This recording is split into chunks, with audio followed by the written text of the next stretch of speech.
makakapagpakasal po ba ang AFAM dito sa Pinas kung kasal pa siya sa US? Hindi ko lang alam. Di ba nagkukuha naman sila dyan ng may requirement naman unlike before? So bakit siya magpapakasal? Alam mong kasal dito, bakit ka naman magpapakasal dyan sa Pinas? Di ba? Anong klase naman yun? Alam nating mali, gagawin pa natin. So paano na tayo? Kung gusto niyang pakasalan ka, well then make himself na malaya. Hindi naman ganun kahirap eh. Kung kasal siya dito sa US tapos nasa Pinas ka, kung meron siyang pamilya dito, kung anong mangyari sa kanya, kawawa ka. 'Di ba? Kasi wala ka. Anong silbi? Nagpakasal kayo sa foreigner kung kaya kayo mahihita sa dulo. Mga ganon. So, hindi po pwede, be. Check your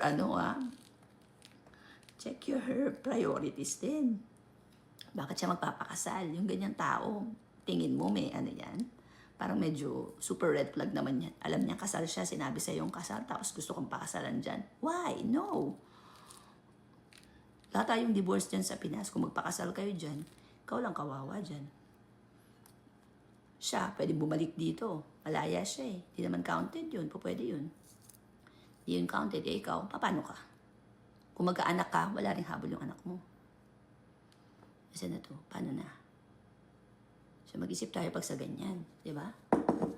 Do not be in a situation na alam nating mali, tapos sisigihan lang natin. Ano yun, wishing na maging okay sa dulo? Walang ganun.